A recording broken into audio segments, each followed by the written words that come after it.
All right. Thanks for joining me, everybody. I've got my friend Bob Tripathi here with me. Good to see you, Bob. How's it going? Hey, good, Carl. Yeah, so good to see you, and so glad we are doing this. Yeah. First time we've connected in like 10 years. So this is going to be a fun little blast from the past. And we'll talk for sure about where our careers crossed over and, where they somehow crossed over again. Bob, you run Digital Sparx Marketing, and you've had a good long career in marketing in general, and demand gen and digital marketing and these concepts. Like you've kind of seen this industry grow up from nothing almost, as we were talking before this. But let's start off with a quick high level intro. Tell us about the company, Digital Sparx Marketing, what you do today, and then we'll kind of dive back into history. Yeah, so again, like most things, and it being an agency owner, just I kind of just fell into it later in my career. But yeah, Digital Sparks, we basically work with businesses, and we help them, of course, with digital marketing. Over the years, I've pivoted a little bit. We wanted to differentiate, so we said we will be a pure play B2B agency, but actually the three customers that or the three segments we really serve well is the SaaS companies, the D2C companies, and the SMBs. With the SMBs, what we do is we create cool video type of content and use tactics which drive them customers. And then on the SaaS side, what we do is we create a data-driven approach on how to create a GTM and demand gen tactics and strategies. And the third market or the third segment we serve is the D2C e-commerce, where we work a lot with retail media, paid media, and things like that. But yeah, I think our pivot right now, or not pivot, but our focus a lot right now is being a data driven agency, because what we have found out is everybody can do stuff, right? And there is so much data, but people just don't know what to make sense of it. And as you mentioned, I've been in the industry so long, so we can step back, and our goal is to look at data, see which is the thing that makes sense, and then create tactics and strategies based on that. So that's what differentiates us. So Tell me more. Let's talk about that a bit more, because this is something I've noticed is a particular challenge with a lot of our clients at draft.dev. We work with a lot of early to mid stage startups, and a lot of them really struggle to understand the full marketing funnel and where users are in it and understand like what's working and what isn't. Honestly, I've seen even big companies that just don't even have attribution like through their whole funnel. Like how has the availability and ability to collect that data improved or gotten worse or whatever over time? And then what kind of things do you tell companies to look at as they're thinking like, how do we kind of figure this out? it's classic, right? Like if you look at you take examples from traditional marketing, right? So a great example, which all of us know, is what Steve Jobs did, right? Like for example, when everybody were closing their stores, what he did was he started opening stores, and everybody told him not to do that.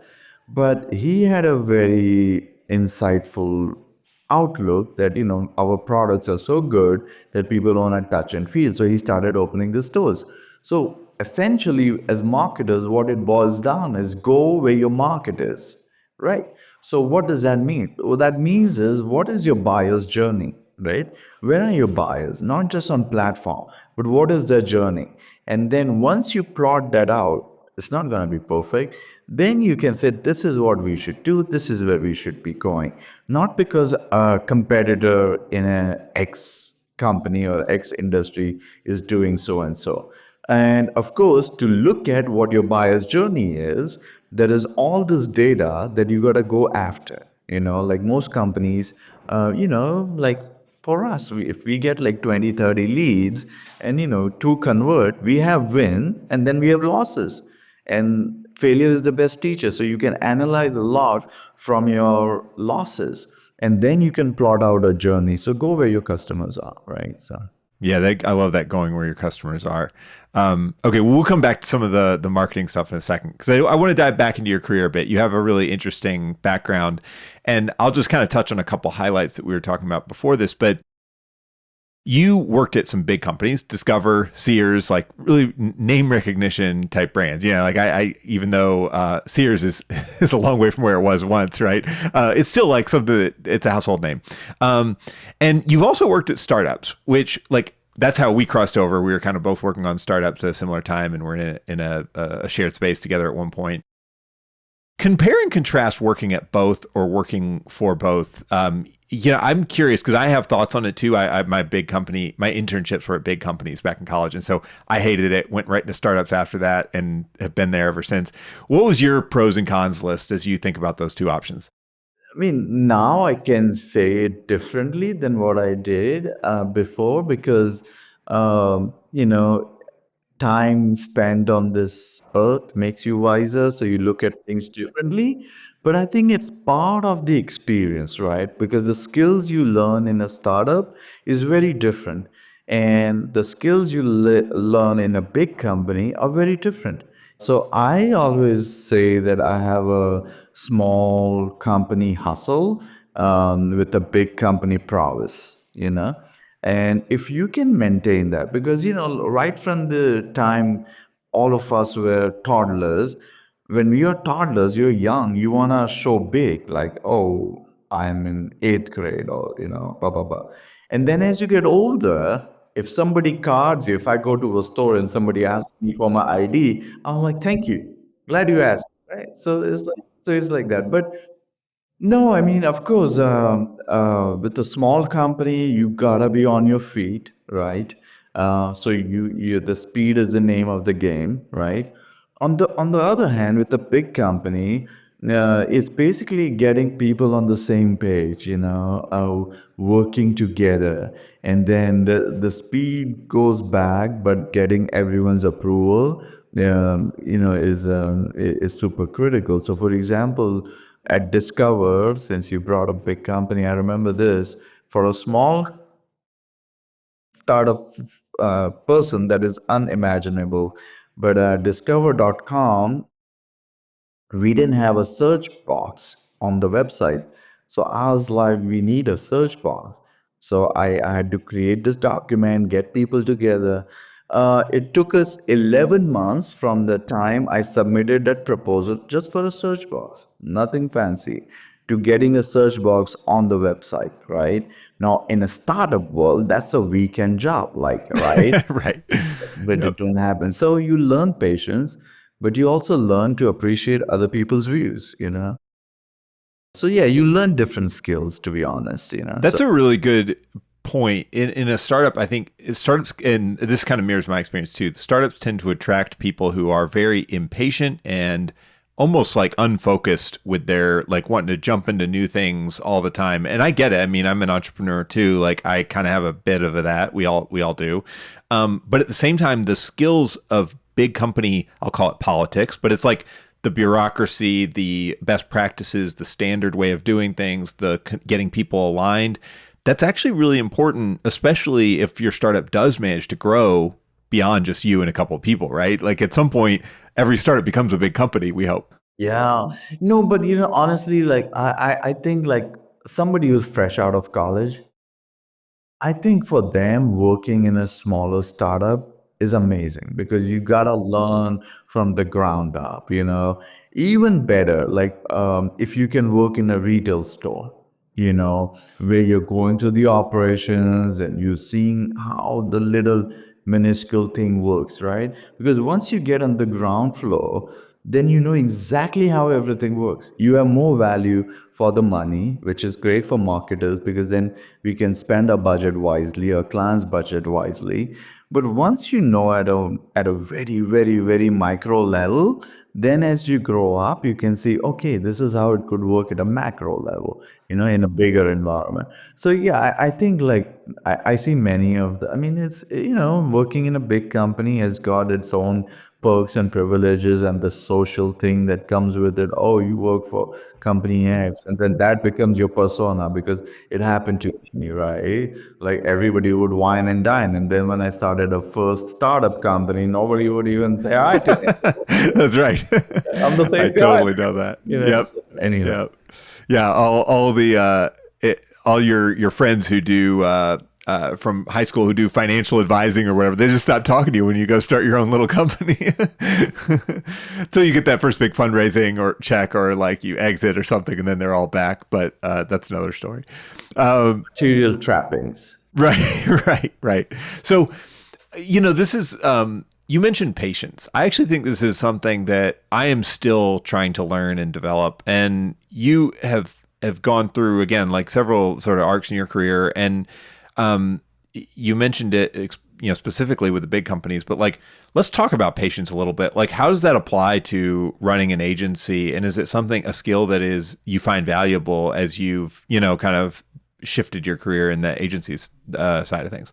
Yeah, like with agencies, right? Like, you have a great idea, for example, and this is going to help the client, right? But you got to have patience because you are selling that idea or tactic, whatever it is, to the client. And you cannot tell the client, listen, I know my shit. I've been working on it from the last 20 years, right? You can tell them that. Because at the end of the day, whoever pays you, you're answerable to them, right? That's the way this world works. So that's where I think a lot of my patience came in handy. So now you can go to a client, you gotta convince them and have patience because they need their own time to basically get that approved among their stakeholders, and also for them to marinate that idea, whatever that is. So that kind of patience is needed. So. Yeah, for sure. Now, in 2011, you started, or around there, you were working on an online marketing training company. Let's talk about that a bit because now there's a million course platforms and, churning out courses is kind of a whole little cottage industry, right? But this 2011, things were not quite as developed back then. What did you see? Like, what was the need you saw in the market to kind of start that idea? And then walk me through that story. Oh yeah, the genesis of the seed. The seed. Yeah, I'd love to hear that. Yeah. Yes, it's crazy because I worked. I was a head of marketing for a SaaS company in 2005, and then we got acquired in 2007 something. So I worked with my CEO, and together we grew the company from 50 employees to 250 employees. But like in a startup, when you go from 50 to 250 and get acquired, that means like 10 years of experience you're compressing in 2 years, and that's what it happened with me. And then Discover Financial Services, the Chicago company, Riverwoods, they reached out. They wanted to hire me. They wanted to build digital marketing, which back in the day we used to call internet marketing, e-business expertise in-house.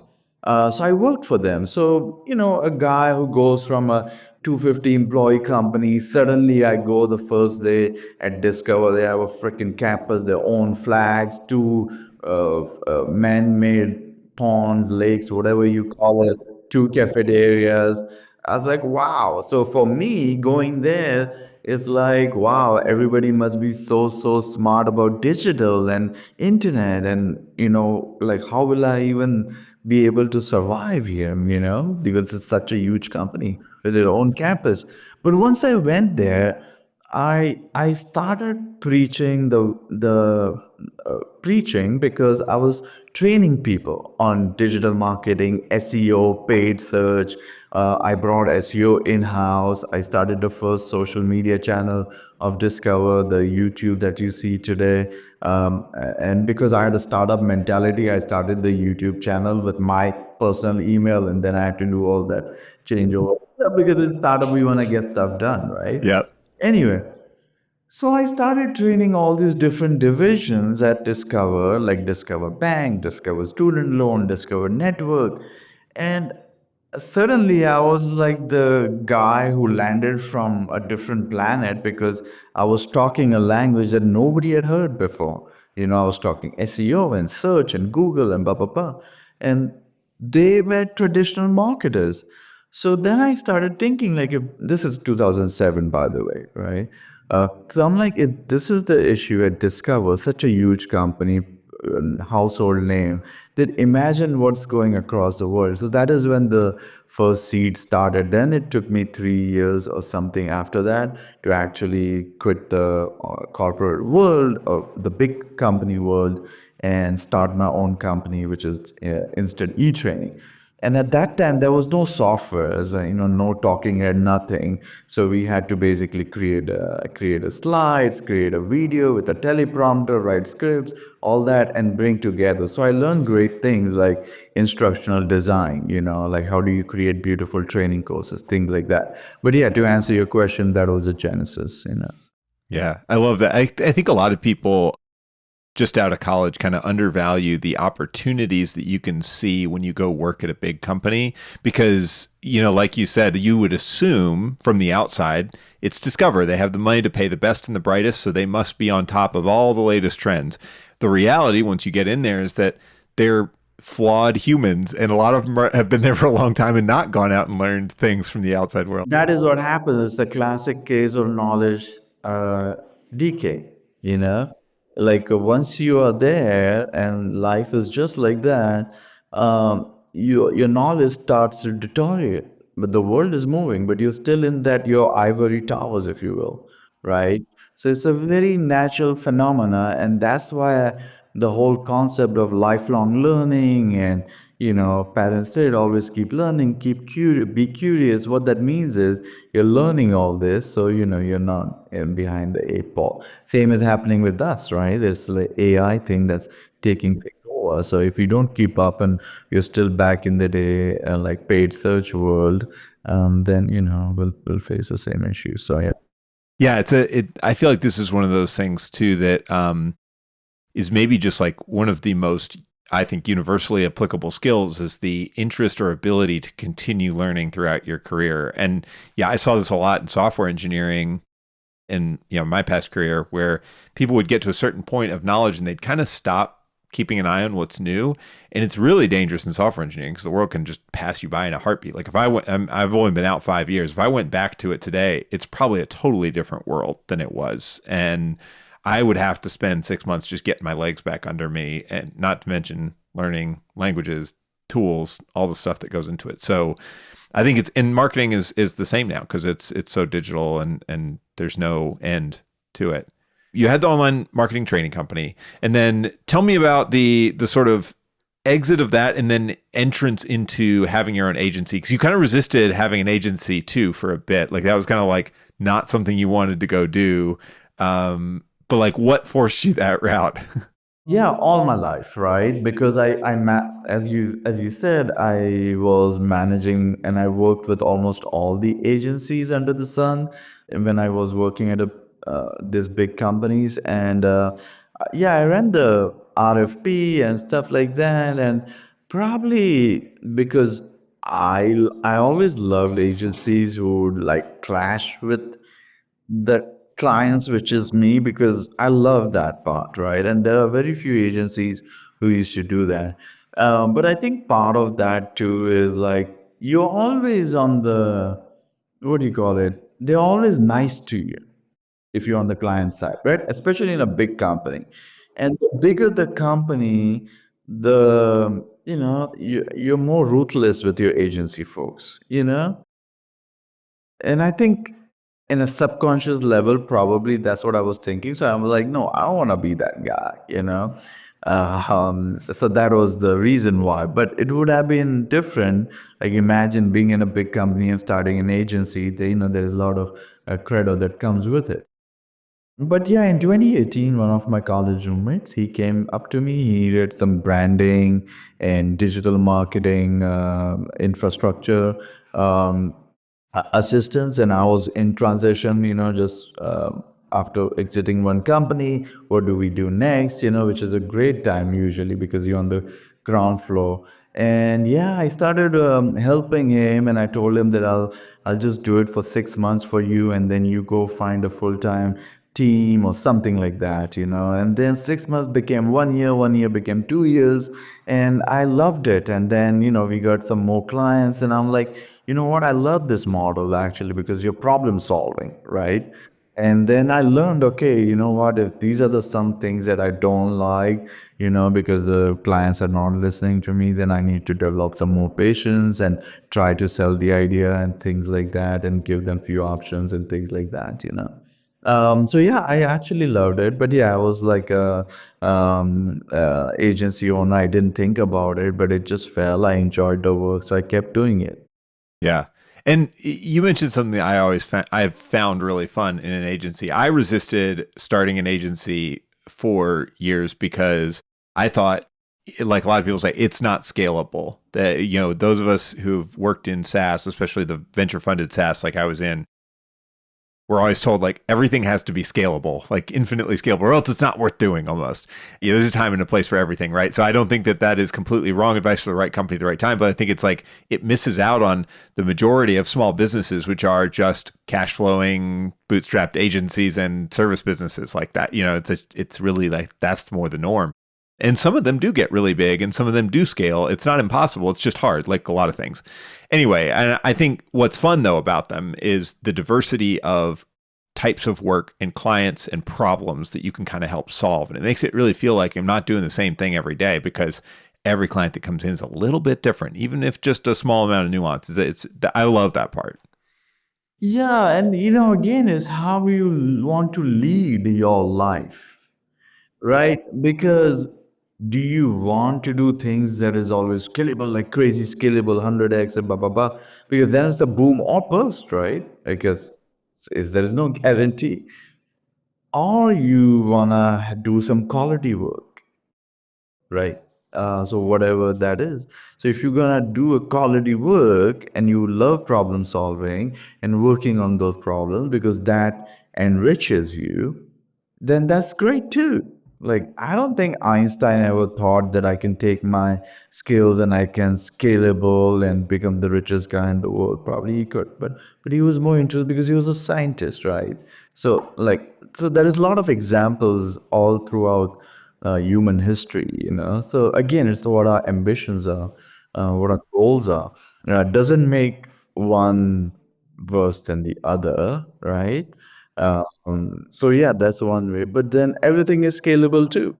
Yeah, yeah. I appreciate your first point there a lot, and I don't think I appreciated it a few years ago. I think I'm just now coming to it. And what you had said there is, you don't have to work for the scalable, raise a bunch of money type dream. That doesn't have to be your dream, right? Like it just there's a book I read at the end of last year that kind of said this in another way. It's called The Five Regrets or Top Five Regrets of the Dying. And the number one regret is I wish I had lived the life I wanted to live, not what other people expected of me. And that really stuck with me because a lot of my small decisions day to day are sometimes shaped by what I think other people are going to want me to do or what other advisors might tell me or mentors or friends might say that would be the right choice. And I think to reach the level of maturity you're talking about there, where you can look at it and say, no, this is my path. I want to take it. It's fantastic and liberating and the only way to live if you can get there. Yeah, I'll like like you have your parents. Like, what's wrong with you? Why are you going through this stress? Just go work for someone, right? Yeah. Right. Yep. Yep. We've all been told that. Yeah, right. Because it's only crazy, right? Like who would do something like that? Like why? So So during the pandemic, I want to get into this story because this is a fantastic example of what entrepreneurs do at our core, I feel like, which is we react to environment around us and things changing and we find solutions for problems. This is just like really fun. So walk me through what happened as you're running this agency, the pandemic hits, things are not great. So pick it up from there. yeah, everything comes to a standstill. Nobody's spending money. They're all like, oh shit, the world might be over. Like, there were so many like deals that you've been working through from the last 6 months, 8 months. You won't believe it. I think the pandemic was 19th March. 19th, I still remember. And on the 18th March, I get this agreement signed from this client. And I was working on that deal from the 6, 8 months before that. So now I'm supposed to send them an invoice. But the first day of lockdown, how would I? Right? And so many other people. How would you send an invoice? Of course, we had to furlough and things like that. But, as entrepreneurs, you can do great in life if you live another day, right? And it goes back to anything. It just goes back to sports. Like I play tennis. My daughter plays tennis, and it's basically every ball you hit back, because once you hit that ball back, you're still in the game, right? It's when you don't hit the ball back, that's when you lose, right? So entrepreneur is the same thing. Sports is a microcosm of bigger life, but that's what it is. So yeah, so during pandemic, we everything came to a standstill, and this business idea about a PPE came in. Okay, so just for the sake of people who don't remember this or maybe didn't pay attention to marketing during the pandemic, what happened was all of a sudden every company that needed to have people come together in person, so the essential workers, they all had to have PPE, personal protective equipment, right? And there weren't enough sources for PPE at that point because it wasn't something, not every company in the world needed to buy masks and gloves and, head shields, face shields, whatever. And like all of a sudden that stuff, everybody needs to have it. And it was crazy. I remember companies sprouting up overnight, just selling PPE and making tons of money in lots of different ways. So that's kind of the trend you saw and just immediately latched onto, right? Yeah, thank you for the context. So I'm just giving the background because I know some people will have forgotten. I didn't see a trend. I just because I was sometimes the best thing is you're not doing anything when you're not busy. You When you're not busy, that's the best time, because that's when something idea comes in and your eyes and ears are open. And that's what happened to me. And I just heard a conversation. I started asking question, and then I found an old buddy of mine in Chicago. And turns out I saw his name in Wall Street Journal, because he turned out to be one of the biggest importers of the personal protection equipment from China. So I reached out to him, and I remember it was a Sunday. And I do a FaceTime with him on a Sunday evening. And so the first question I had is, are you even allowed? Is it legal to sell this stuff? I didn't know this, right? So he said, "Oh yeah, and I'll hook you up, and blah blah blah." So yeah, I put my old marketing hat, built a website on GoDaddy, took a brand, a domain name, and blasted out like 1,000 emails the next day. And you won't believe it, like 8 a.m. the next day, it was a Monday or something, my phone started ringing, right? And from morning 8 until 6, the phones are ringing. I'm like, this is the business. Anytime people are calling you, that's the business to go after. Turns out now in 2 days, I'm selling PPE. I researched everything. And, sales marketing is the same. You just have to take the industry, different Yeah. industry, it's the same game, right? Then you don't have the answers. I was honest enough to tell them, listen, I don't know a lot, but I'll get you the answers, because I'm dealing with buyers and purchasers at hospitals. So they would ask me this technical stuff, and I don't know this. So I would just tell them, listen, I don't know this, but I'll get you the answers, and I will get them the answers. So I love that. I think the couple things that stand out to me from that, Bob, are, one is um, all those skills you built over, years of digital marketing, all of a sudden just put you in this perfect spot to capture pent up or just sudden demand for something, right? And like, not many, there are plenty of people who have learned digital marketing and could learn it, but you had it all at the ready, which is fantastic. And that's kind of one of those assets, quote unquote, that entrepreneurs have, is like just all the past skills. And we're at the ready with those assets. And anytime you can find a good time to deploy them, it's like amazing. And then second of all, just like having the time and being unafraid of kind of doing something really ground up grassroots. I mean, what if you had gotten all this demand and then you couldn't make your shipments, or you screwed up somewhere along the way, and like there's so many what ifs, right? I think just having the guts to go do it. but when you're nothing to lose, you're nothing to lose, right? So I love it. exactly. So then, classic startup, you get the clients first, and then you figure it out, right? That's exactly what I did, and I had no clue. Not even I thought I would do this in my wildest dreams.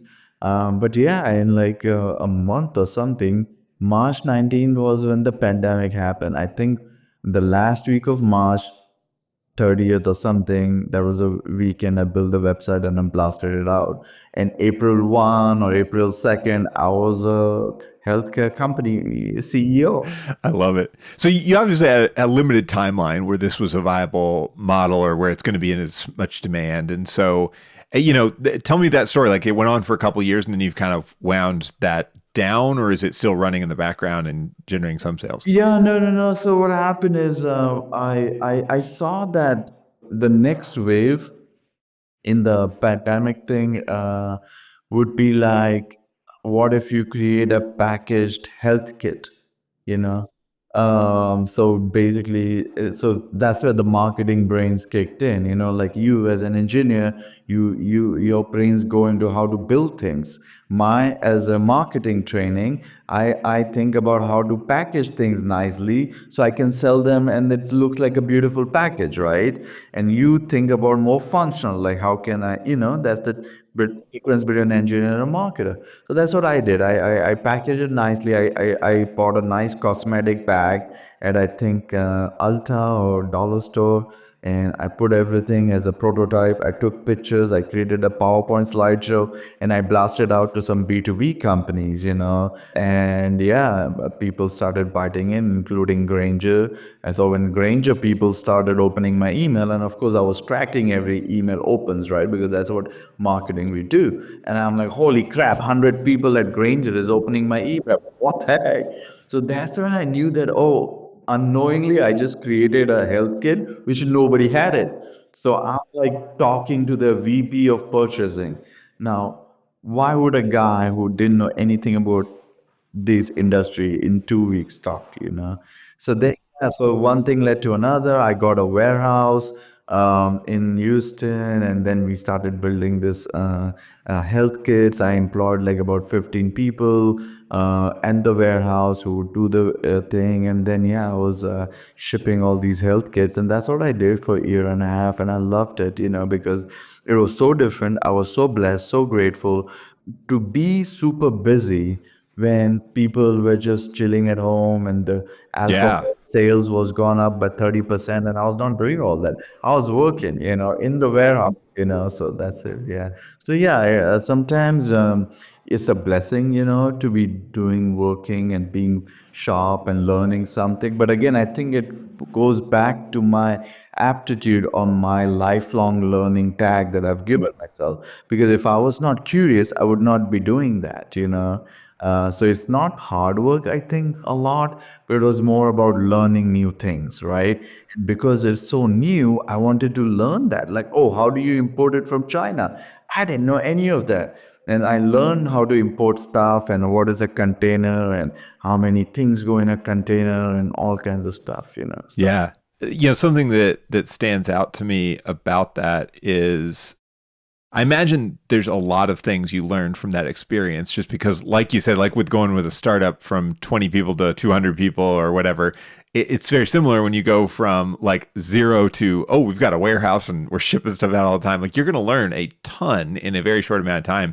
Do you think there's one, two, or three, or just a few like lessons that you pull away from that you often go back to, or you think through now as you're, applying this to clients down the road and just your own life experience down the road? yeah, I think one thing is the time you spent on it is gonna reward you back, right? So going back to the tennis analogy, I tell my daughter, spend more time on the court. It's gonna love. So you love something, it's gonna love you back, more or less. So that's one. The number two is being honest about my dealings, right? So being transparent about it, doing whatever, but I give my 100% because I'm not thinking of scaling it or whatever, but how can I have more fun doing it, so that honest approach to it probably helps too. And at the end of the day, we love challenges. So we just, when something doesn't work, we are like, oh my God, why it didn't work? Let's make it work.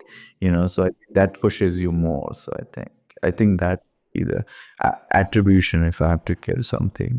So Yeah, you said something on LinkedIn not long ago too. I think this was during the Olympics about hard work and tenacity versus talent, and just pointing out that the athletes who come through and win tend to be the ones who not only do the hard work themselves, but have supportive families who do hard work around them, and coaches and teams and so many other things. Right? Like it's what's interesting.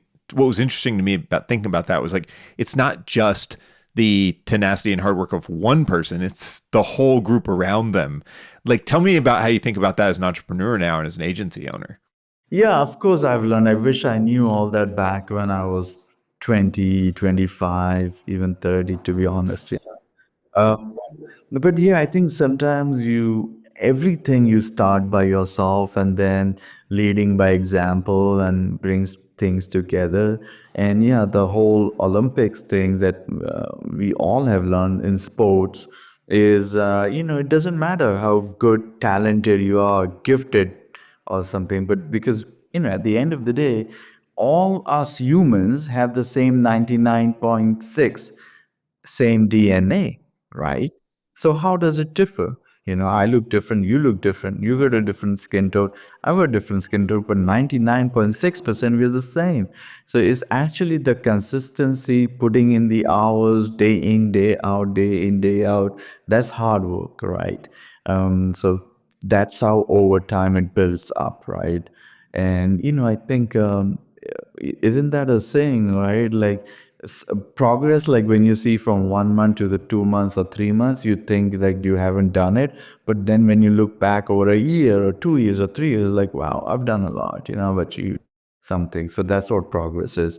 But yeah, when you're honest, right? You will attract people like that, you know and that's what I've seen with great athletes, with good leaders and stuff like that. So For sure. I definitely noticed that with successful entrepreneurs of all stages and any level of success, it tends to be the ones who are able to surround themselves with other good people, whether those are good clients, good coworkers, good mentors or partners, whatever. It's just, there's something about that there's the hard work side, and then there's the, like, I don't know, I'll call it smart work of being around other smart people, and like they lift you up and to a certain extent. Like, so actually my question there is for you, what's your support network like, or what are the smart people around you like? Have you spent a lot of time intentionally building that, or is it just kind of organically happened? Like, who do you surround yourself with today, Bob? yeah, it's a skill I wish I can do better, but I'm learning to do it better, because when you are young, you think you're invincible, you can do everything on your own, and um, but then you realize you're not an island. So I think over the years I've learned to get better at it, and ask people for help, for feedback, things like that. Also, I think one of the things that you learn as you live more is, from going from I'm the smartest in the room, to, if you're in a room, you appreciate different opinions, and when you are super young, I was like, no, I'm right, but now I'm like, oh yeah, that's a great point. And then you learn to listen, and once you learn to listen, you're like, oh yeah, so I'm starting to get better, but of course family, super critical, so family is more. I still ping some of the old contacts, at Discover, or even before that, ask them for feedback, things like that. And yeah, just last on Friday, yeah, I have a old friend, agency friend, and we became friends because they were pitching their business at Discover. We didn't ended up selecting them, but we stayed in touch. And I was asking him last week, and he's been a sales leader all through his life, which is like 25-ish years.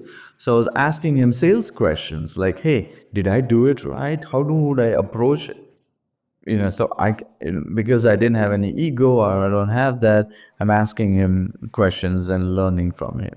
I love that. That's actually, I mean, I may have told you this before the show, but that's one of my biggest motivations for doing this podcast is I love to ask, I'll call them dumb questions to people who know more than me, or just at least, even if I don't know if they know more than me, I don't know if there's an objective measure of who knows more, right? That's kind of a stupid way to say it. It's more of like just asking like questions of people who know something that or have a different lived experience than I have. It's so interesting because I did the same thing when I was hiring my first salesperson a couple years back, and I just went to my LinkedIn and said, who's in sales? Who's been doing sales for 5, 10, 15, 20 years? And I'm just going to go have calls with as many of them that will pick up the phone and, answer an email and just see like what they say about hiring salespeople, like what they would do, what they did do, what they didn't do.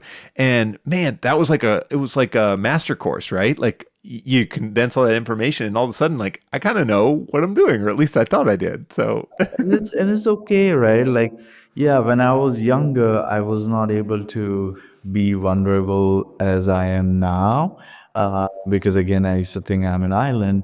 But yeah, now I'm like, hey, what should I do? And I think it's helping me, So it also keeps you grounded, no? So it keeps you grounded, which is great. So yeah. Okay, so we talked about support network. Entrepreneurship is really fun at the best of times and then really hard at the worst of times. Like what keeps you in it? What do you love about it? What's the fun side of it? the challenge, right? Like when you cannot make it work, like why the heck, so I think it's a challenge. And you're always Yeah. young. You're always learning, And the challenge is like, why can't I make it work? Whatever that work means, right? So there is a challenge. So for example, somebody's not responding to your email. So that's a challenge. That's a micro challenge. Like, oh, what can I do to make this, Or some campaign, it's not working. That's at a micro level. Oh, let me try that. So that's the challenges, right? And those little challenges keeps you involved day to day and keeps you in it, right? Now, I was at a tennis tournament this weekend, and this guy asked me, yeah, because his daughter plays with my daughter, and he's like, "So how do you like being self-employed?" That's the word he used. And I'm like, yeah, it's different. And I think what I told him is like, you turn off your computer because he works for a company, he's a CFO or something. And at 6 p.m. or whatever, you kind of shut off mentally, even though you may reply, but mentally you're shut off. And with being an entrepreneur, you never shut up. So yeah, people might think you're watching a tennis match, but somewhere in the back corner, you're thinking about some business idea, or you could have emailed him differently or said differently. So people don't realize that there is no cutoff, right? Uh, so yeah, I think that's a great thing. So you're always thinking, and I think it's good, no? If you're always thinking, your brain's always sharp. I 100% agree. I love it. I was saying the same thing to a family member this weekend who was asking me about, what I do. And it's kind of evolved. I started off running one business, now I've bought a couple and working on another. And it's like, I was kind of telling him that. And he's like, oh, so, you get these companies profitable, you step away, and then you kind of work on buying the next one. And I'm like, in a nutshell, sure. Yeah, that's the ideal case. And I'm like, and that's how it works in the best of days. And then there's the day where all of a sudden two people leave and I'm like jumping back in and doing 3 jobs again, and like it's stressful, and and I don't know if we're gonna have enough cash in the bank for next month's payroll, and like the goods and the bads, right? But yeah. Yeah, it's crazy, right? Like in the night, you're like, oh my God, how is this gonna work? Why am I doing it? And then in the morning, it's like, oh yeah, it's good. Yeah, Like, yeah, we'll survive. Yeah. uh, and so we've talked a lot about learning. Are there any books or anything you've been learning lately that you'd want to share with people? it's crazy. And probably you perfected this, but the whole living existence me and you have, I'm gonna digress a bit, but me and you happen to live at the same time in this journey of human history. And, there is a great book. It's a Hindu book. It's called the Gita. And Gita is basically, Bhagavad Gita is actually a sermon in the battlefield. That is how the story is set. It's a history, so that happened like 13 or 15,000 years back. And I started reading it not too long ago, and things. And one of the biggest things I've learned is this thing called, yoga. If the yoga is a yoga meaning it's a practice. So there is a practice called karma yoga, which is you're doing your deeds and you're being in the present, you know.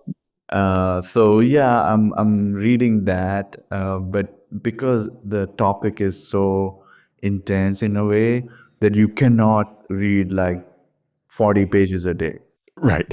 so like 2 3 pages and like whoa, and every Yep. line in that book is huge, Mm-hmm. it's a life lesson actually. So yeah, Yep. I'm reading that and trying to stay in the present.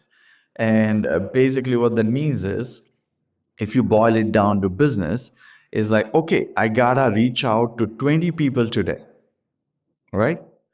And I'm not going to expect if Carl is going to respond to my email or Carl becomes my client in 2 months.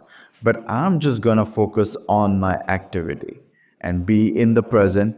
And I'm going to do my activity of reaching Carl out. And I'm going to do to the best of my abilities every day, every day, every day, without even thinking if Carl ever responds to me. So, what that means is you're doing your activities, but you're not focused on the results. Because if I'm focused on closing you as my client, my approach to you will be very different. But if I'm just approaching you like, hey Carl, how are you? Just being in touch. How are things? How was your weekend? It's a very different approach, right? Because now you're not another sale for me, but I'm relating you as a human. So I'm learning that, right? So I'm reading that book and I'm learning that. I love that. That's a good one. I read the Bhagavad Gita way back in college in a religious studies class. I've always been I studied engineering, so I didn't need to take those sorts of classes, but I always loved them for they were like philosophy and religious studies were like polar opposite from engineering, because it's like engineering is black, white, math, numbers, everything is right and wrong.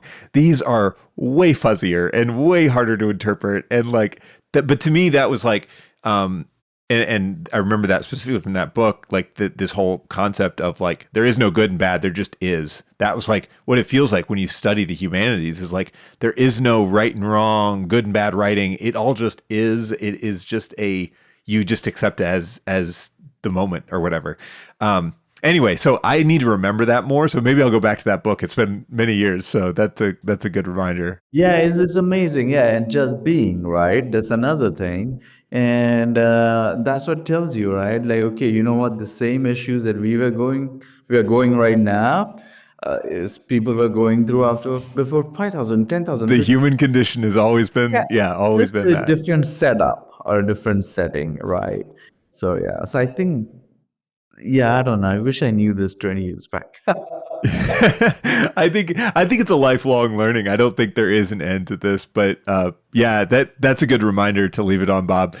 Where can people find out more about you and what you're doing with Digital Sparx, and keep up with you? Yeah, I mean, the easiest way is connect with me on LinkedIn. So it's Bob Tripathi. Easy to find me on LinkedIn. I think there is a Google author page as well. So it's easy to find me. But yeah, I think just popping my name. Yeah, we'll put the link there in the show notes too. Bob, thanks so much for coming on. This has been great to reconnect, and we will have this up live, and hopefully you'll get some good questions your way. And check out Digital Sparx Marketing if you're interested in getting talking to Bob and getting some of his help and experience. Sounds like as we've gone through that, there's a ton of different stuff you've learned along the way that would be valuable to any company. So looking forward to staying in touch. Yeah, thank you, Carl. Thank you so much for having me and these wonderful questions. So thank you so much. Thanks, Bob. Thank you for watching this episode of Retain Trust. If you like this one, give it a thumbs up and subscribe on YouTube. It takes 2 seconds and it helps others find out about the show. And if you have questions or suggestions for a future episode, leave a comment. See you next time.